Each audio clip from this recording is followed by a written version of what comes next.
Shalom, puji Tuhan, kita akan masuk ke dalam renungan pada pagi hari ini. Mari sebelumnya kita satukan hati, kita berdoa. Terima kasih Tuhan untuk berkat-Mu pada hari ini kami boleh merenungkan firman-Mu, merenungkan apa yang menjadi isi hati-Mu. Tuhan, biarlah semua itu boleh dimeteraikan dalam kehidupan kami, untuk kami mengerti dan untuk kami taat melakukan dalam kehidupan sehari-hari. Supaya baik kehidupan kami, karena kami percaya firman-Mu sanggup untuk mengubah, memberkati setiap daripada kami. Terima kasih Tuhan Yesus. Urapi kami semua Roh Kudus, berkati di dalam nama Yesus. Haleluya. Amin. Puji Tuhan, hari ini kita akan membahas sebuah topik yang sangat menarik ya, yaitu mengenai Yohanes Pembaptis. Sebetulnya yang mau kita bahas ini, sebetulnya panggilannya Yohanes Pembaptis itu apa sih? Penginjil. Ya, ada yang ngomong penginjil. Orang yang mendahului Tuhan, dipanggil untuk mendahului. Iya betul, ya. Cuman kalau saya pribadi, saya mungkin untuk mempermudah kita mengerti tugasnya, saya lebih baik memberikan satu judul bahwa Yohanes Pembaptis itu panggilannya adalah Mak Comblang. Ya, bukan negatif loh, ini sangat positif sekali. Jadi Mak Comblang ini maksudnya apa? Orang yang menjodohkan. Nah, kenapa? Kita akan lihat ya. Pertama kita telusuri identitas daripada Yohanes Pembaptis ya. Kita semua tahu bahwa Yohanes Pembaptis ini keturunan dari suku Lewi. Ya, ibunya Elisabeth itu sepupunya ibunya Tuhan Yesus ya, Maria. Dia juga dari suku Lewi, dan papanya Yohanes Pembaptis ini Sakaria. Itu juga suku Lewi, bahkan bukan cuma suku Lewi, dari keturunan Harun. Jadi imam besar. Imam besar ini yang otomatis tentunya tugasnya di Bait Allah. Ya, memang mereka ini usia sudah tua, mungkin sudah berpikir tidak bisa punya anak, tapi satu hari malaikat Tuhan Gabriel datang memberitahu bahwa mereka punya anak. Pertama Sakaria tidak percaya, sampai Sakaria diizinkan untuk tidak bisa bicara sampai anaknya lahir. Karena tidak percaya, dibilangnya kamu bakal punya anak, tidak percaya. Nah, sedangkan anak yang dilahirkan ini memang sudah dipersiapkan. Dikatakan di kitab Yesaya, kitab nubuat-nubuat Nabi Yesaya mengatakan, lihatlah, aku menyuruh utusanku mendahului engkau. Ia akan mempersiapkan jalan bagimu. Ada suara orang yang berseru-seru di padang gurun. Persiapkanlah jalan untuk Tuhan. Luruskanlah jalan baginya. Setiap lembah akan ditimbun dan setiap gunung dan bukit akan menjadi rata. Yang berliku-liku akan diluruskan, yang berlekuk-lekuk akan diratakan, dan semua orang akan melihat keselamatan yang dari Tuhan. Ini dari kitab Yesaya 40 ayat 3 sampai 5. Jadi dari kitab Yesaya itu sudah dinubuatkan bahwa akan datang orang Yohanes Pembaptis ini yang akan mendahului kelahiran Tuhan Yesus. Bahkan secara umur lebih tua sekitar 6 bulan. Jadi waktu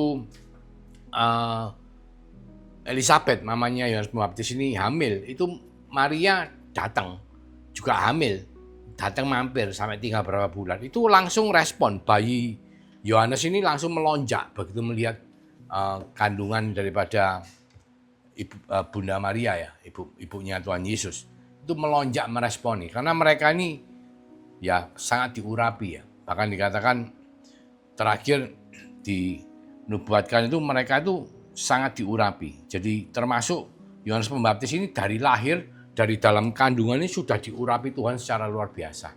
Bahkan malaikat Tuhan itu disuruh untuk mengatakan, memberitahu Sakaria bahwa akan lahir anakmu ini yang nantinya akan menjadi pendahulu ya, yang akan di Yesaya 40 ayat 3 sampai 5 dikatakan seperti suara yang berseru di padang gurun untuk mendahului. Ini cerita ini sangat menarik karena apa? Ini juga terjadi pada hari-hari akhir ini. Bahkan saya pernah sempat datang ke tempat di mana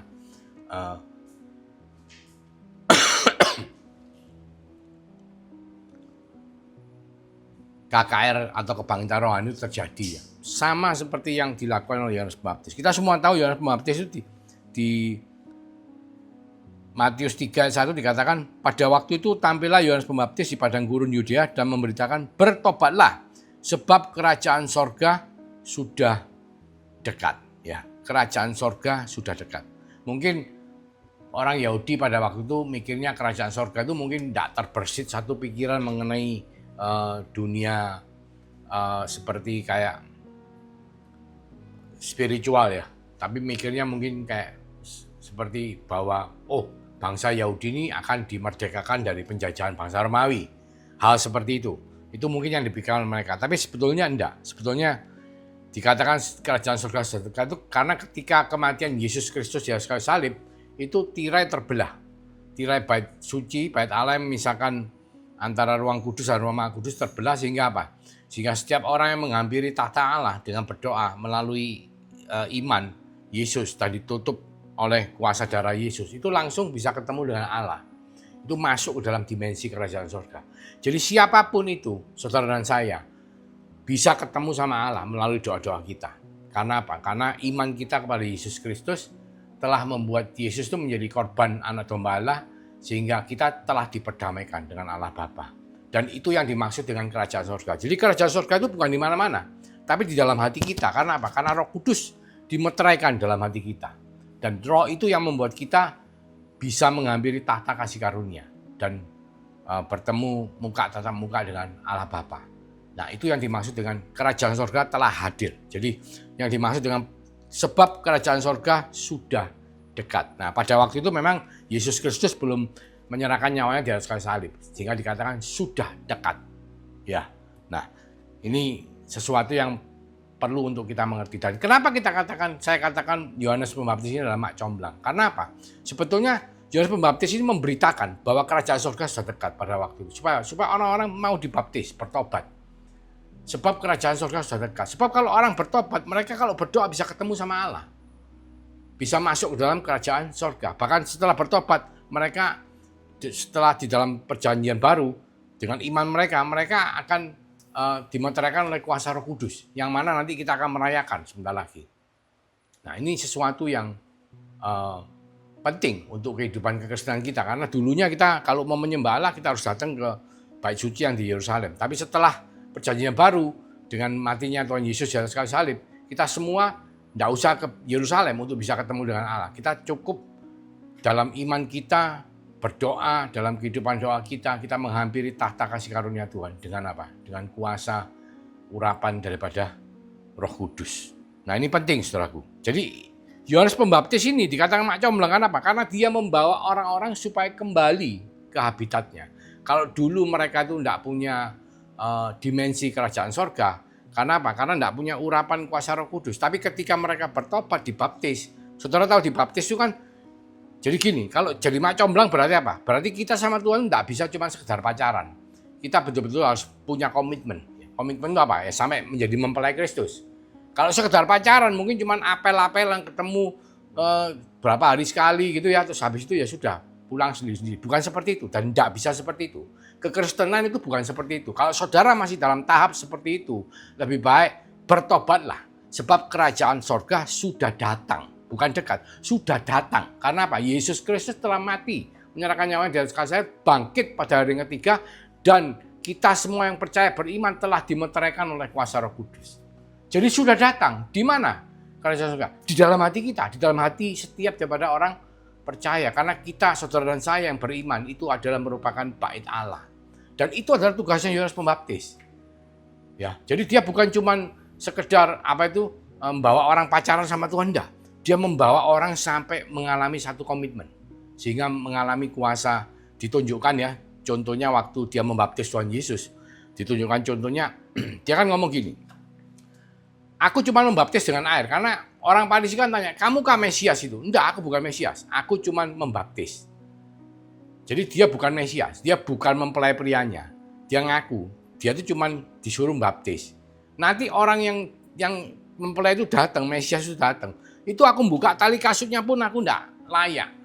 Nah, ketika itu besoknya Tuhan Yesus datang dan minta dibaptis. Dan ketika Tuhan Yesus dibaptis, ditunjukkan sama Tuhan. Saudara tahu apa yang terjadi? Bahwa ada langit terbuka, ada suara dari sorga, dari langit yang mengatakan, inilah anak yang kukasih. Dan ada satu perwujudan dari burung merpati yang turun hingga masuk ke dalam dirinya Tuhan Yesus. Jadi pencurahan Roh Kudus masuk ketika mereka mengalami pembaptisan. Jadi baptis itu memang baptisnya sendiri tidak menyelamatkan. Tapi itu seperti gini, saudara.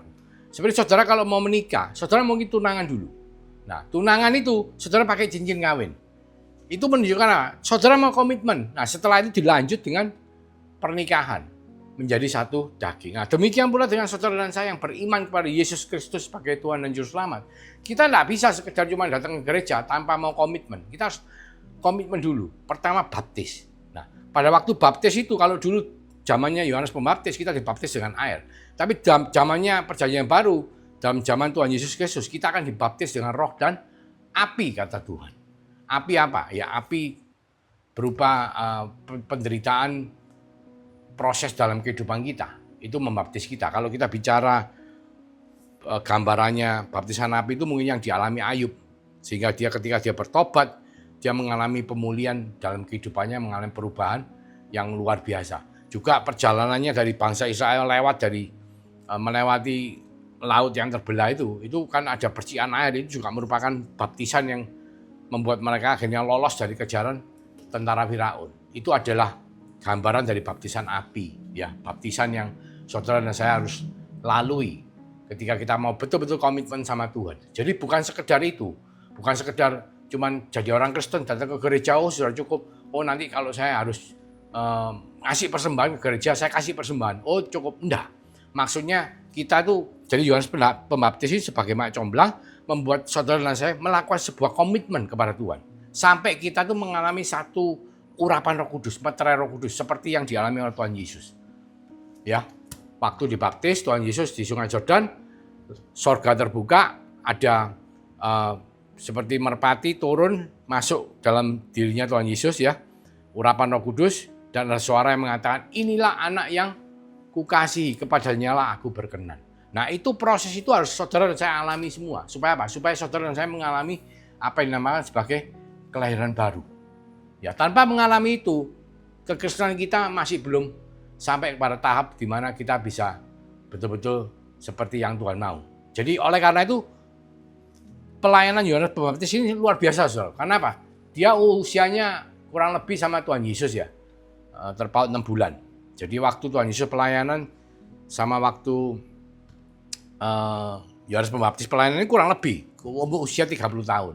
Dan Yohanes Pembaptis pelayanannya tidak lama, saudara. Sebelum dia pelayanan itu, dia tinggalnya di padang belantara dikatakan. Makanya madu dan belalang. Dia tidak kumpul sama manusia, padahal sebagai anak daripada Sakaria itu keturunan Lewi dari suku Harun, ya, imam besar. Itu dia semestinya punya jabatan yang terhormat, tapi tidak. Dia memang dikhususkan untuk meluruskan jalan untuk Tuhan. Memang dia yang dipanggil oleh Tuhan, ditunjuk dengan karunia seperti Nabi Elia, yaitu apa? Membuat hati bapak-bapak berbalik kepada anak-anaknya, membuat hati anak-anak berbalik kepada bapak-bapak. Jadi ada rekonsiliasi. Sama seperti kalau kita lihat perumpamaan anak hilang, bahwa anak ini akhirnya balik dan diperdamaikan sama orang tuanya. Demikian pula dia memperdamaikan kita yang dulunya tersesat, yang dulunya belum beriman, sampai kita bisa membuat satu komitmen kepada Tuhan melalui pembaptisan sampai urapan kuasa Roh Kudus, meterai, dan kita dipersiapkan menjadi mempelai Kristus. Dan yang luar biasa, Yohanes pelayanannya tidak selama Tuhan Yesus. Jadi setelah sebelum Tuhan Yesus disalib, Yohanes Pembaptis sudah mati dulu, ditangkap oleh Herodes dan kepalanya dipenggal. Dan ini suatu pelayanan yang luar biasa. Karena apa? Dia tidak memiliki domba-domba yang dimenangkan. Nah, kita lihat hari-hari ini banyak sekali gereja-gereja hamba Tuhan yang mungkin merasa kalau ketika Tuhan menyuruh dia untuk membaptis, menyelamatkan, menginjili, dia ingin merasa, ya enggak semua, ya, ada beberapa. Dan mungkin juga saya bisa salah. Tapi kita lihat saja fakta di lapangan.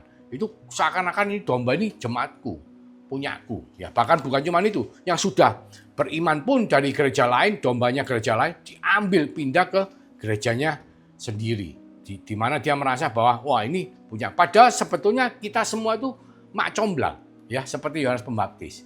Itu panggilan pelayan yang saya percaya Tuhan mau kita semua itu sadar dalam benak pikiran kita bahwa kita tuh tidak memiliki domba-domba itu. Kita mengasihi mereka seperti mengasihi diri sendiri. Itu yang Tuhan mau kita lakukan. Tapi mereka itu kita persiapkan. Kalau Tuhan izinkan kita sebagai hamba Tuhan, kita dipakai untuk Tuhan untuk mempersiapkan mereka. Itu sebagai mak comblang. Supaya apa? Supaya mereka bisa ketemu, punya komitmen, ketemu sama Kristus dan menjadi mempelai Kristus. Kalau kita dipersiapkan untuk dibawa, dikasih pelayanan untuk mempersiapkan mereka, ya kita mempersiapkan mereka, bukan memiliki mereka, saudara. Nah, itu adalah gambaran dari Tuhan yang ingin supaya saudara dan saya mengerti dari pengajarannya Yohanes Pembaptis. Contoh teladan yang dikatakan, bahkan dia mengatakan di Yohanes 3:30 dikatakan bahwa Yesus harus semakin besar, dia harus semakin kecil. Ya. Jadi konteksnya apa? Konteksnya kita tuh tidak ada apa-apa, yang kita beritakan Tuhan Yesus. Jadi kalau kita bisa berkhotbah, kita bisa dikasih karunia untuk melakukan mujizat kesembuhan, mujizat nubuatan dan lain sebagainya, itu bukan karena kita, karena Tuhan Yesus, karena kuasa Roh Kudus yang dimeteraikan dalam kehidupan kita. Supaya Yesus dipermuliakan, kita menjadi semakin kecil, bukan kitanya semakin wah, terus kita merasa ikut memiliki domba-domba. Enggak, saudara. Itu sesuatu yang bukan Tuhan mau, itu sesuatu yang daripada si jahat.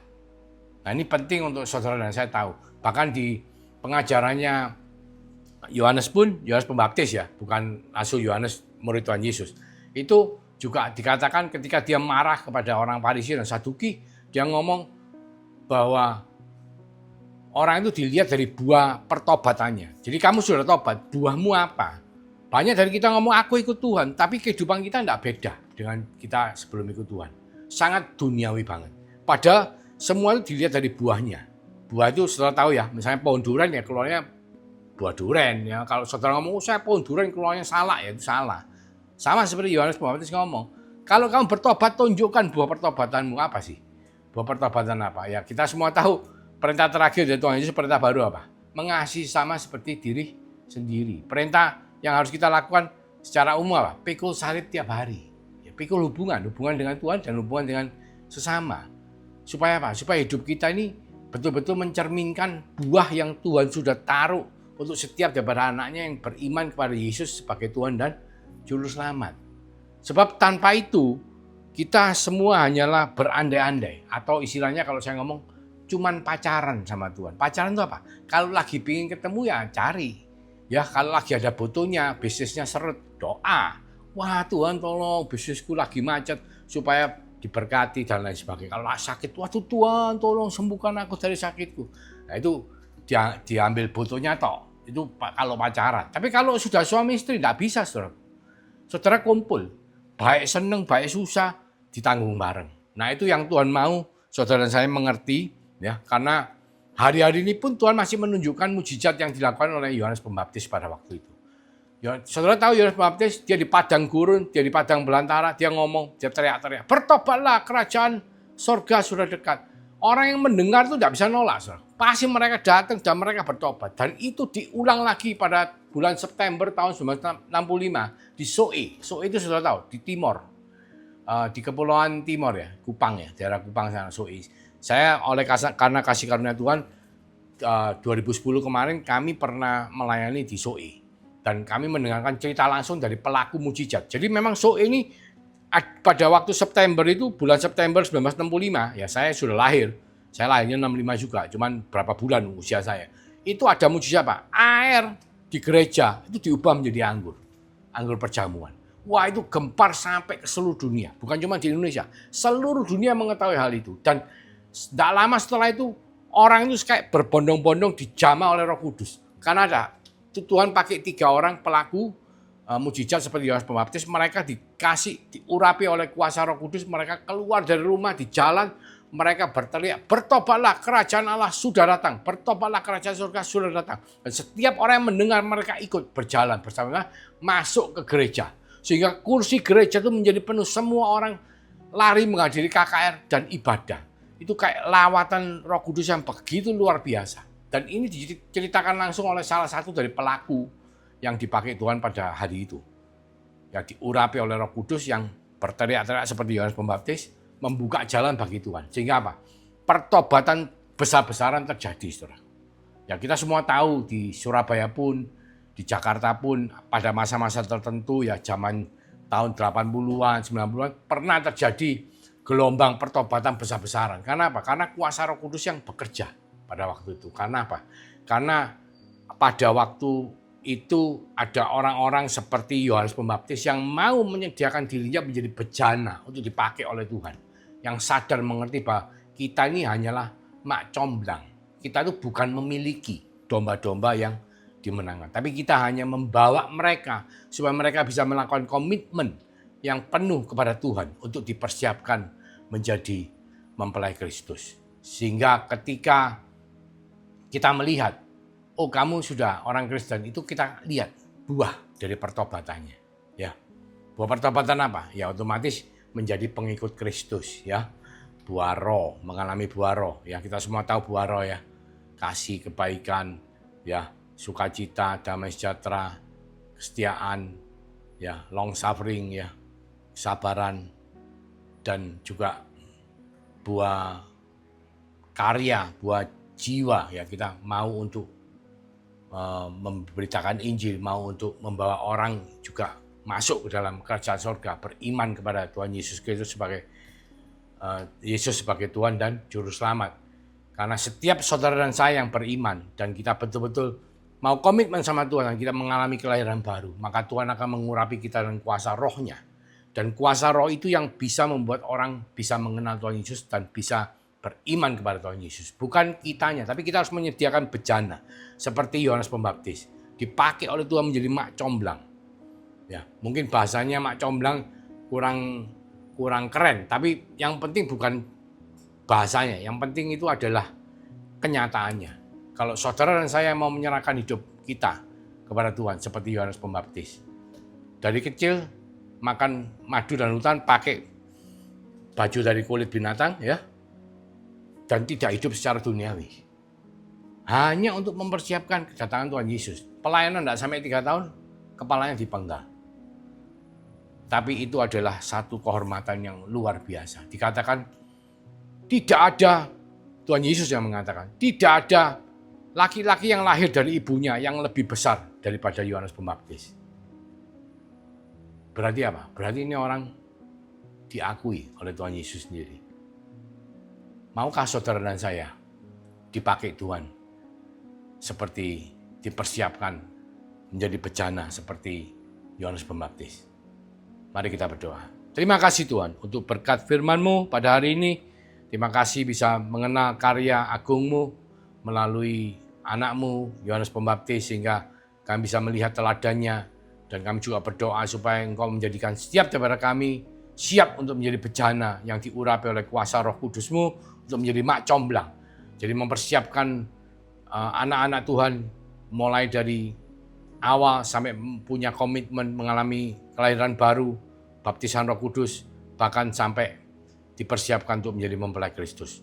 Karena berkat daripada Allah Bapa melalui kasih karunia daripada Tuhan Yesus Kristus telah dimeteraikan oleh Roh Kudus dalam kehidupan setiap daripada kita yang menyertai, memberkati, melindungi setiap daripada orang beriman. Mulai dari hari ini sampai Engkau datang kedua kalinya, bahkan sampai Maranatha. Di dalam nama Tuhan Yesus, kami mengucap syukur, kami berdoa. Haleluya. Amin. Tuhan Yesus memberkati.